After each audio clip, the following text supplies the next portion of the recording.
Pathian polin thiang hlim mi lo ngai thang u chan sin tha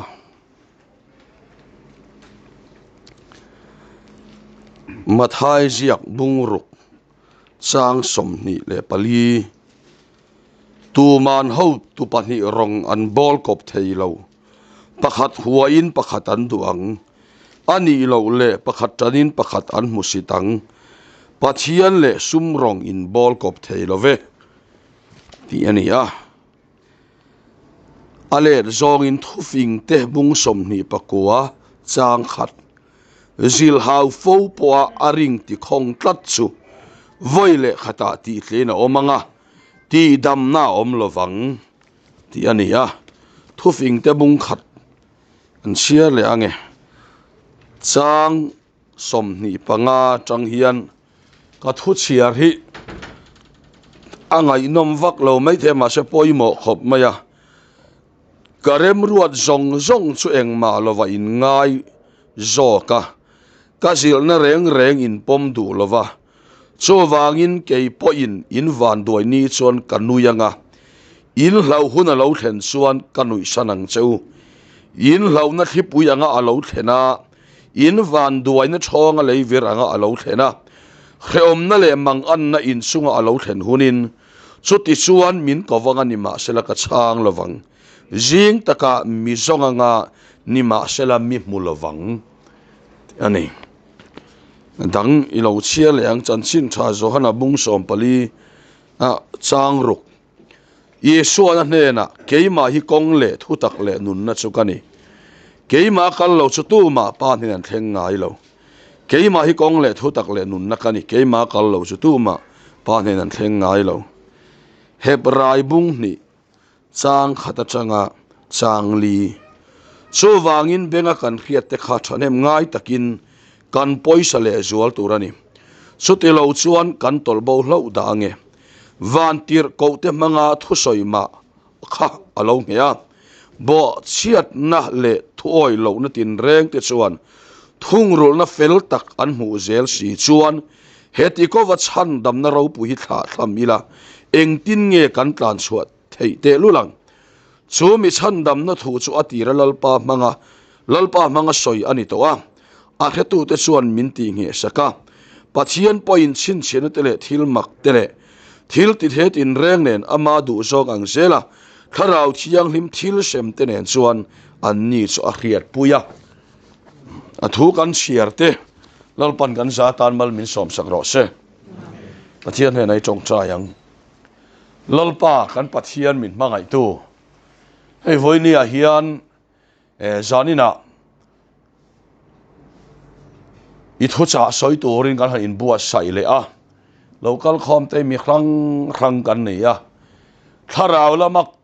kan thlen chin po ai nang lo le ang thlen khat chu khu ta kan lo om bek lain thlen khat te chu lalpa iwan tuk ver hong phakopa nang manena in zom to te po kan niang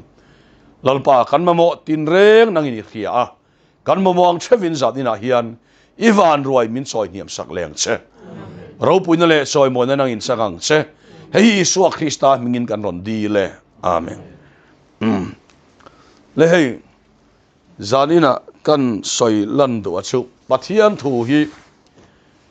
chin hi ina kal ti hi soi kan do ani chumi om zia chu mangai na lam soi chuan Pathian mangai na hi ate na tur pakhat ma khovela om lo khovela te na kan nei zong po hian te ila Pathian mangai na zau zia chu kan te chuak phadon lovani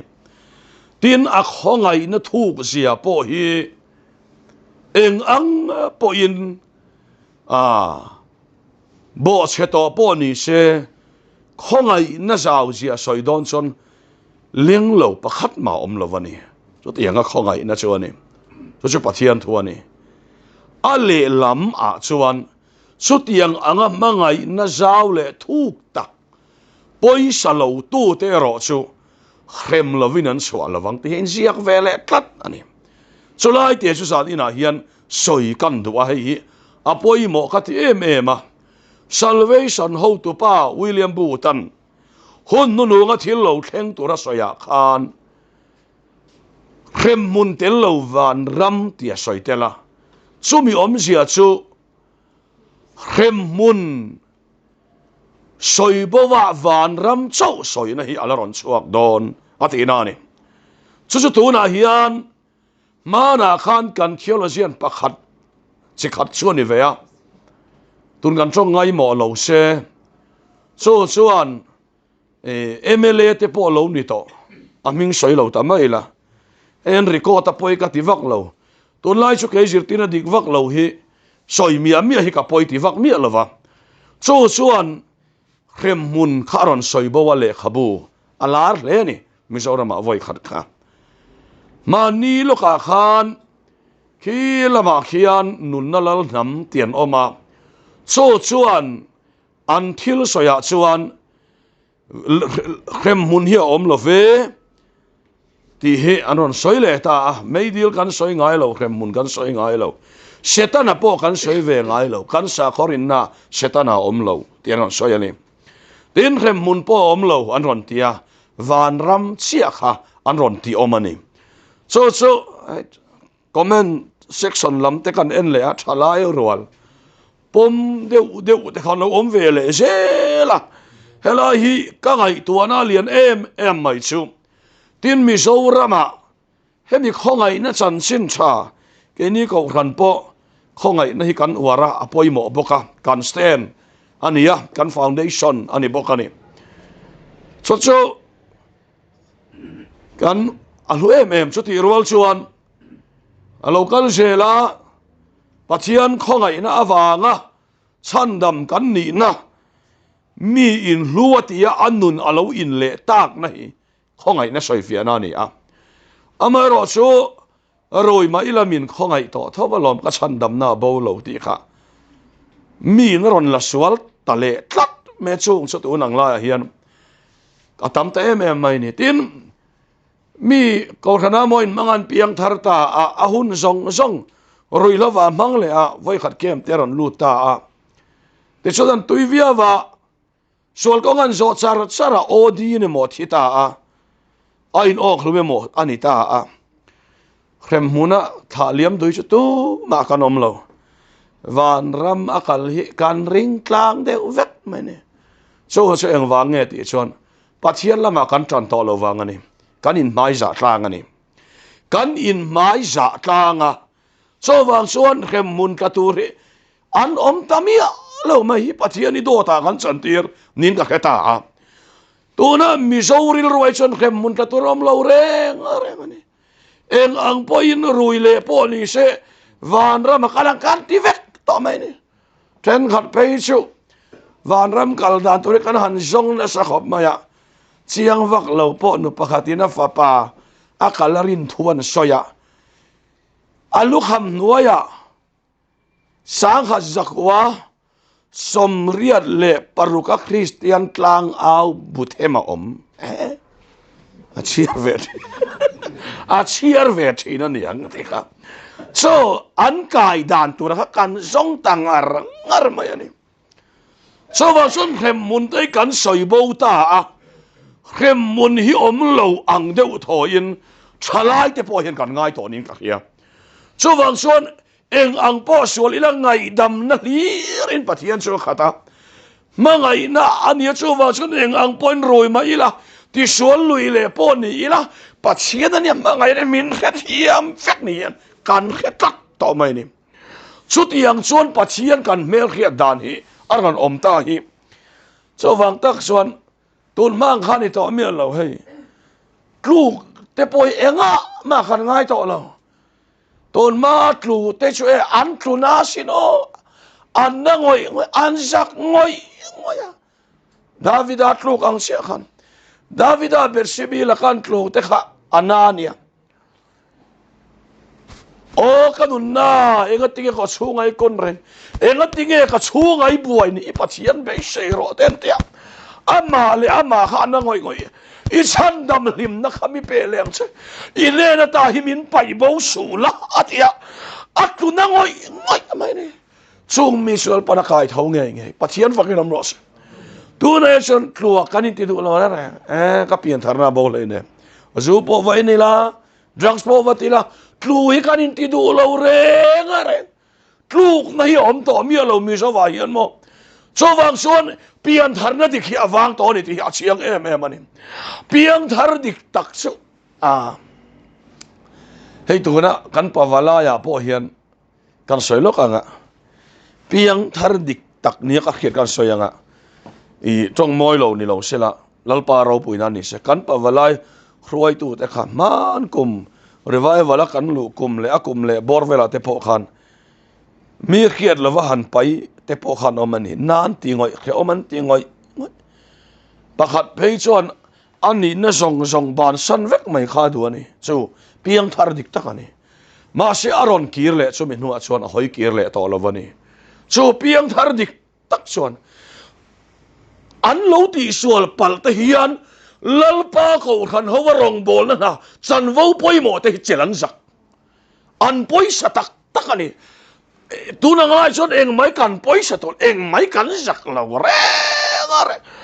chen ka ti su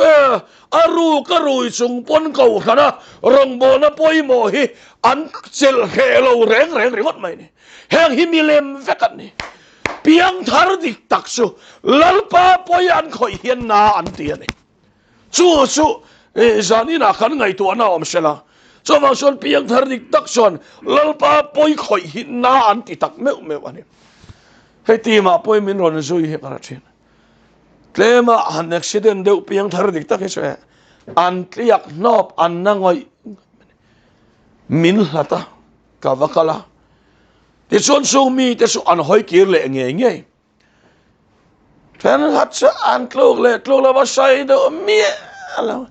in zep ngar au an lat so don khop mai ka de kai chu ke ma ti ni lo bible ti kata so zanina bu he kan veng e ti ho boy kan ti teng pa chian thoi kan ngai khan nem kan veng chu po ni lo kan ngai khan ne ma ho ma kan lu ta camping a kan lu ta voi tam tak pa chian thu kan ngai kha kan nau pakhat ti ma min ron sui ve ti member ni chia lawa ti member hi kum khat vel thar kruk vel emo kum khatemo annung sangena zir lo chon ti member hi kan ti mai lo wa zui tu kan ti maya ma se ko ran la mi chon member ve ka min lo nga ya ti member chin to meu hi chu an tlo lo tlang pui pathian kho ai na sara an tlo lo tlang pui ya chon ti member kan la ti mai lo wa adang ho hi ei man deuh po khan pakhatin min ron zui ve a pathian thon ngai thla hi avaro pui em avalom om em hi tia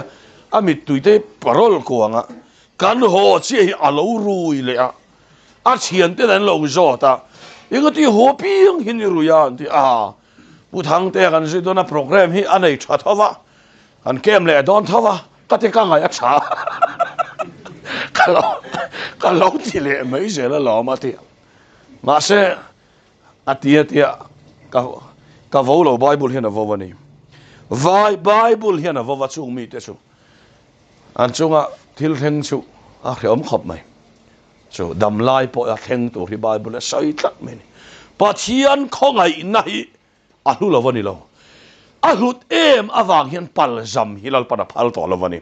chu kan ron soilan du chan choni a chan chu hei heb rai bung ni a khan van tir ko palai kut manga pek ma kha hem na khati khopa ana sat chona ti chumi om zia chu mosia dan kha van tir ko vin lungpuya aron zia kha chumi a pek poisa lo tu po mi pani pathum da thu khe to rom son lunga an deng hlumani chuan heti ko a chan dam na ro pui he ka eng ting ya ti kha kan san ila kan tin nge kan kan chua thei to ti lu lang atia ni chumi om zia chu zani na karon soilon do chu pathian in dan min pe lovak fa pa min pe to ni dan chuan ti ro min te ti thei lo chu a khema pathian ro chuan a ti thei to lo khamin ngai dam nan a fa pa min pe han ngai tu ve maula ko ta po hian thiaman chan tir to an ngai dam to kha thil dang awati sol le khan kha ngai dam na khana keng tel to lo ti hian soi lang lokanga te kin nan ti hian ru ka lo ru ta ni ru ka lo ru ka lo yarin midin puya ko ta thiam ka changa kha ka khei sa kan thiam ka chang to mà sẽ ăn nuông cái số lệ à có ta thiam cái sáng tổ lo mà thì thấy to lo Krista à thiam cắn sẵn này to nu à với nhẹ hiền thiếu tỷ sẽ số dễ là vàng à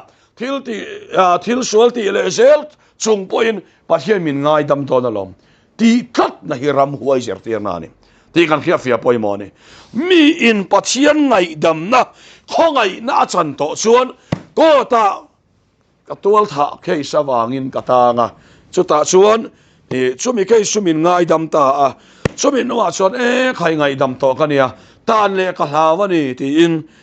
thiếu cái thì sol ngam to lâu mi cái thật ngam to lâu chú chuan sim na mi khoi lu ta ni ngay đâm na khan chú tiếng chia chuan bắt hiện ngay đâm này bắt hiện in cái sual à thì bui à pha pa meu min on pe ka min ngay đâm na bui sa lâu tu hi chú bắt hiện in là kem don thì anh soi lần đầu cho này in ôi lâu cho với này hiện min lâu rồi to song song à lâu ngay khá anh nu lệ pa te khắc cái điểm cho bên này lâu thằng đó vin cần soi anh min lâu rồi to song song gì ngà hiện sáng ni lệ paruk về là trăng khan rong bolin cần xua ka khát min lâu rồi to hiện mi panga về thi toàn oma thi hậu rèn rèn hi bắt hiện không ai na pal jam về cần này an top da na chalo vek man zana kan deputy speaker in hei team member pakhat thi to ho thala ken tira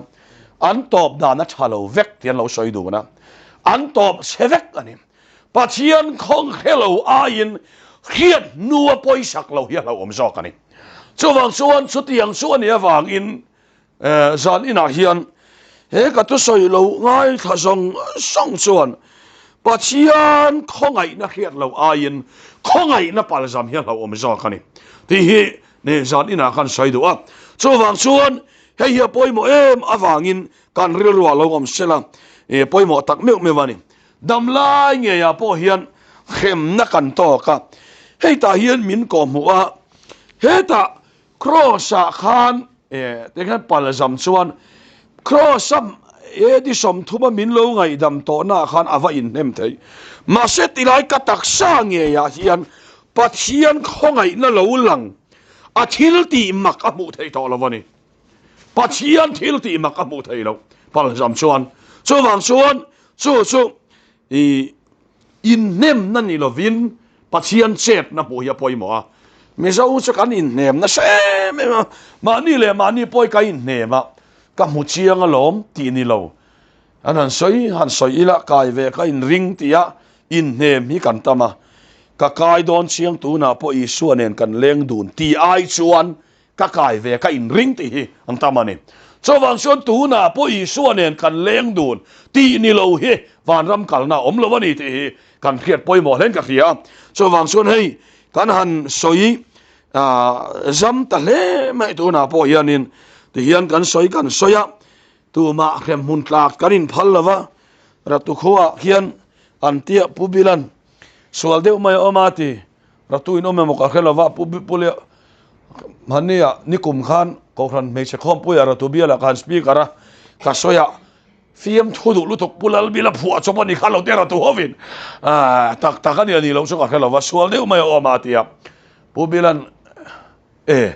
ratu khoini tak pulal bilan asoya ratu kho khan sual deu omati Wai melan en santo a kau kan an thunun lai ni boka zel hiru lang mayati aron ho kha aron ho chon aron loya thingtlang a chuan mo aron loi thom non seng vek se lang por do ati a thita ti te chuan an thita kha ama lai na tu te khan on leng khom ve chak loma an cha lai ya anu khan an cha dona van ram kal tura cha don chuan aswal sia kha chiang tu ler kha anon kal khom bok sia krem mun tla ema so fa pa kha ui ve boxia fair de na chop top meni atia ektin nge pubila cha an ti e ma te van ma son kalal lo phal lo vani pon keu ton nak che ti ama le ma khai ma khwar ti top van ma son kalal lo phal lo ni pon keu ton nak che ti tunla hi ama ka ti khop ma ya vo khan na thu hi om to lo wa Timothy ne chon Paul chon anthiam lo zia khiat tir la zilla fui roti thiam lo zia khiat tir ngam hi kan tlem ta le bà chiến là mang ngày sẽ gắn tiền điểm vết ringot mày anh chiêm lâu gì khiết tiền là ấy thì khai sẽ miên nên là khan bột sâm tủ te chiết tủ te tung đinh tủ te nằm te gì ngà zol này các vật xe này à thế này chiết te bột sâm te tung đinh te thế chú bảo xem anh chiêm lâu gì bột khil rõ à thế này bố là khan thì một thế này là lâu soi bốc à chú bảo xem tu na hiện khem muni omani thì can khiết phía bôi mỏ lẽ mày hey hi kan chian thei nan elaya hian thupuana kan hmuwa meile ka dila chuan an paita ti chuan chatuan in a chhuna zanin ngai sakin an omang ati hei hian ti chiang ani thil kal to soi lo la kheng tura soi chawang son meile ka ta kang dila ring lo tu hi ngai sakin an la om don ti hi bible in siang takin ta hian min ko moa chawang son pian thar na hi enge sual ti renga chunga van ram lu na hi khoya ma bible hian min khil lawani rồi mai la chan dam na thu ka khata ti hian tam kan sual vel afan kan ti ngai ka khelo re amak tun lai mi nga tingi o gane kan sual la kan sual ta ba choni kan roi ta pa van ram ka le kan ring lo re khem mun kan ta don ti kan khia kan lau lu tu khian lalpa khamin ngai thir tu na chon khem mun lau mi lo rui po ni se van ra ma kal vek tu ra ngai vek to mai ni hei hi sir tina dik lavani ti ka soi lang duani hei a poi mo lu tuk mai cho van suan tian han soi ta ila bible min ko mu atu na ka siara khan mathai bung ru ka khan tu man ho tu pani rongan bol kop thei lawanga tia pakhat huwa in an pakhat an ti lo manga tia ni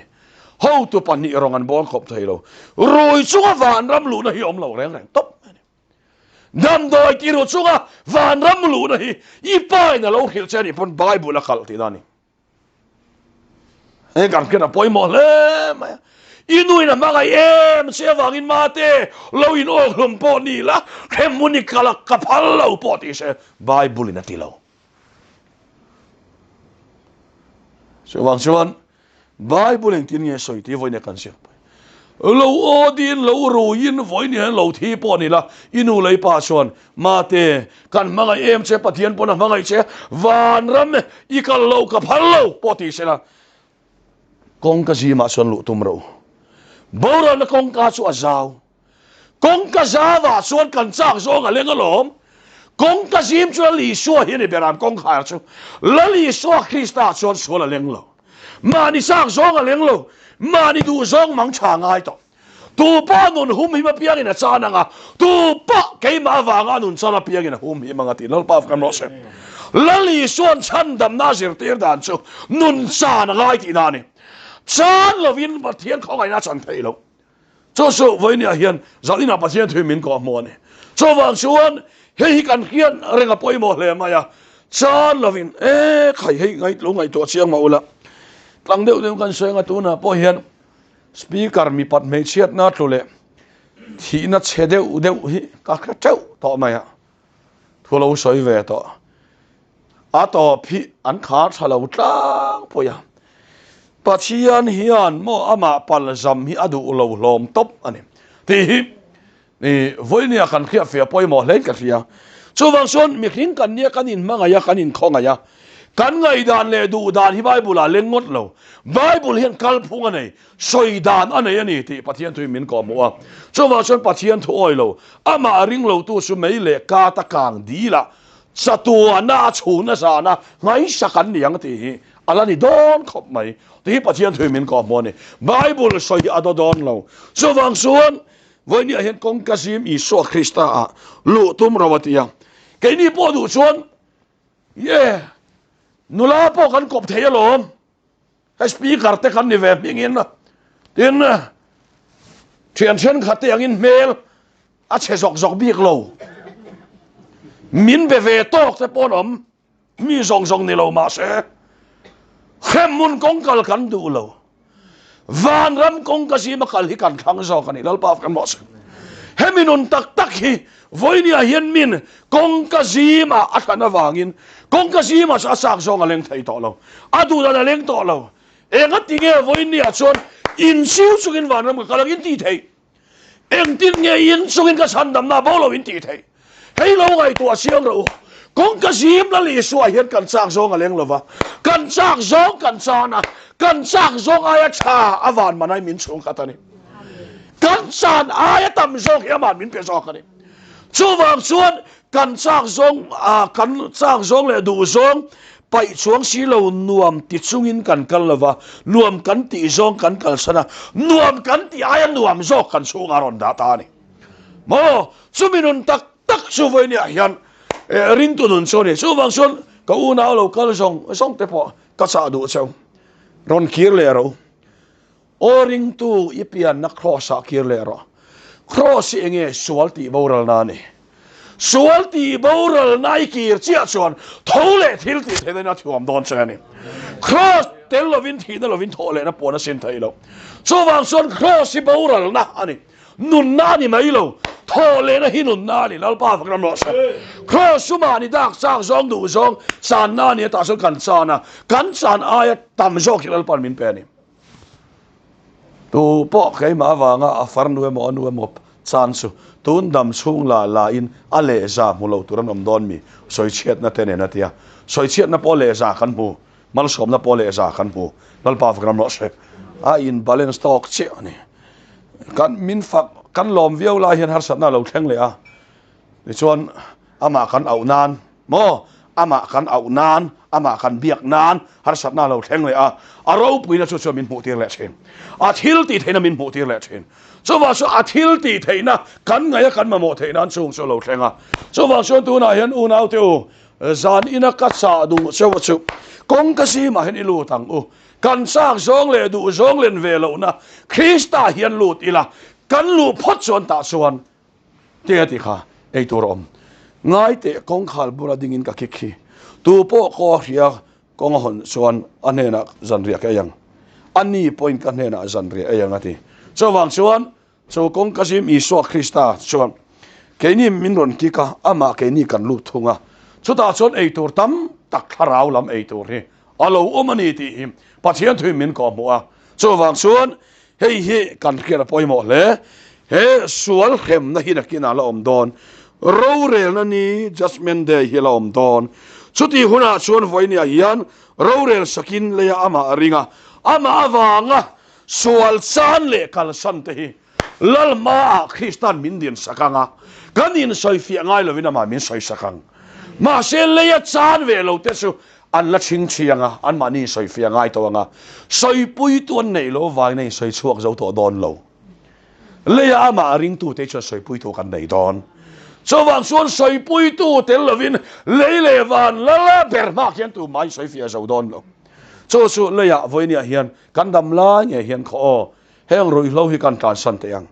voinia hian chan dam na tak hlut zia po hi roi chu na khia tak theilo khovel nen hina acha pol theilo pathian tu chu ho tu pani ronga bol kop theilo khovel tha ngai kan chak zong tha ngai ti hi zan ina kan ngai tu na om serati kha kan soi duwa chumi ni lo chuan chatuan khem mun mei dil hi kan maba kani nakina chuan suti huna sera pian thar thei to lo om sia nei to lo khem muna khan simin om sia nei to lo so wang chuan pathian hian kan dam lai che min chan chuak thei chatuan khem muna chang sana ma poi min chan chuak thei to lo so wang chuan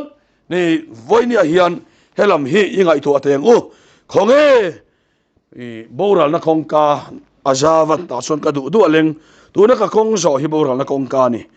koro u kongka si ma soni lu tang u kan sak zong du zong len velo na krista inut ila kan chan na muna ro pui na kan bodon ni ti him pathian thui min ko mo tin kan rama poi em ai chu chan na ma kan ti lalpa awanga chan hi e kan chan hi a ho lu tuk ringot chan te kan hanin ti eng ma tak chan tur kan nei lo tu na kan ui omani lo te jacks te min ti ni khwala hei nei to no ha soi le lo kila nei tu nu hi ti to me ngo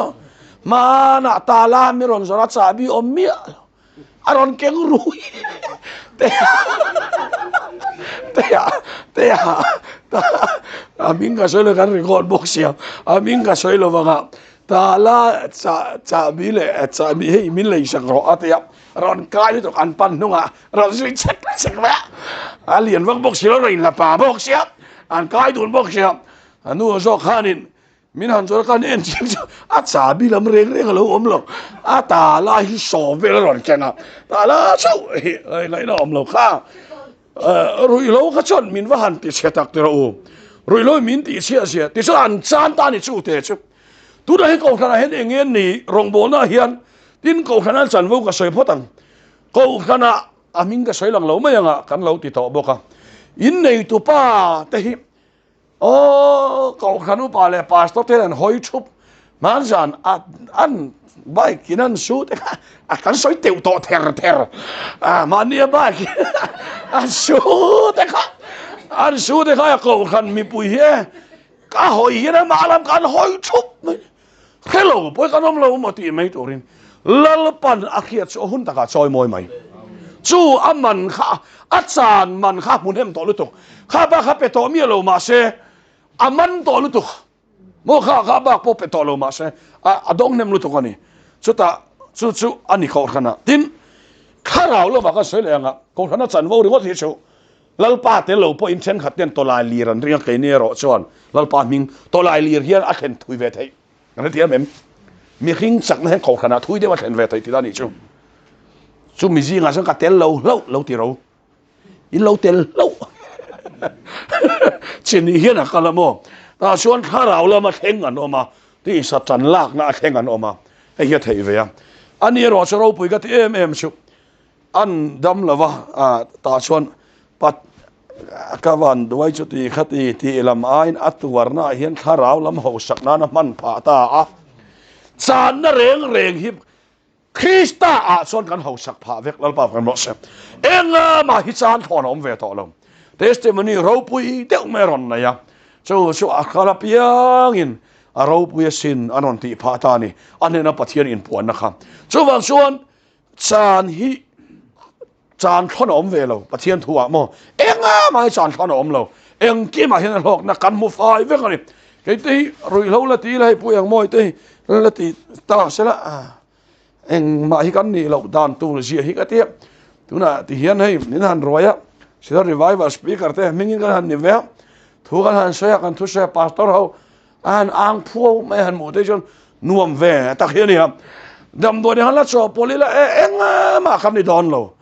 hengi kan chan le thimin pelo kan chan ina khai khin phak lo himin pe zo ka ni mani na taka son kan chan ina khai khin phak lo himin pe si le fe ni se tong moi lo ni lo se la tu na be son pe be ko hak sen lo hi ka nei to ne mi pek nen su te min han chui saka ti nei ma ni vel sunga poi doctor ke ro parin sun ka thoyang se rc khumadora idu du vo order ro ti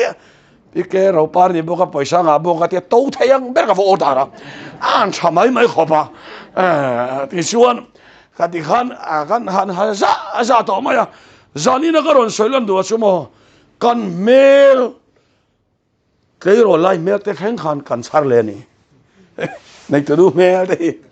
ani zanin po khan mel eng te hi angai tu to khop mai tu ma ka ang to me lo na po helai hi cover du wangin lai khan han ofa an hoi chapa nei tu nu chen khan kan eng zo eng zo lam pang khamo kha ani chu wang chuan eng kim mai hi alet mai kan mulo kan chani na khai khin phak lo hi kan mu ni lalpa chuan chu wang chuan kong ka sim aya lu hi lo om lo reng kong ko sa wa chuan kan chan zo khani khawer kan chen kan ti poi kan chen tak lo mel that na kan chana tak sak hi sel na kan chana mi te min ngai hlut na kan chana mani in rin to na kan chana en kim mai hi kan chan vek zo khani cross chuan ka leilong pian ma min lo than sakha min pele le ta zo khani lal pa kan no se ta na ruk thei lo kha min pe zo kha chu wang sa ina hen unau te u he kong ka si ma hen kalang u chan na kong hi so ila kan wa munem don em ka soi lo lang tu hi atam lutuk rengat mai hei tu na po hian ka nga lutuk ke edik piang thar hi ai zol ko khan liana electric venga te zat kon ko rana te saron venga te pathian tu ka sei di ka ngai tu phak lo re mà sẽ với đến unau thế ô các sàn các chốt lem lụt tục min pe khi atam to lụt tục lal pa phải mà sẽ số ta cả là họ hôn à mà mi tam tắc lẽ min thả liam tu hitam lo mà sẽ mi tam tắc fel na hỏi kiệt tiệt tu thế sao arsiang in kum khotai lo anh đón số vàng số kum khotai lo anh cái arsiang in kan anh đón này thì bắt chiên thui min còn một alo mà đi lẽ kan phụ bốc anga và kan phụ bốc đón số vàng số giáp đi nào hiện unau tiêu tu này in rủi lâu thế cái số in ron kalpo còn phi lâu tiêu in ron kalam in ho lấy tiền cái này lấy thèn in tỷ lệ nga do soi turin zong le ngai do soi minan khe so ang ti lau le nga do dang in soi le nga chumi do dang in soi le chumi khe so ang ti lau le nga ra thong re enga mai lap này trục ri chia lap tiếng đều khan vai chẳng có tun ma vai chẳng có tiền mom enga mà kha lap om lo reng reng so bang suan eng ma lo mai ni heng song song him so bang suan la li suwa nei lok na ni ti san na min ngai ma se ai lu om lo so wang son kong ka ya ji ma hian lu tang uti kha kan soi le do ni a thu kan soi tilal pan kan za tan mar som ro se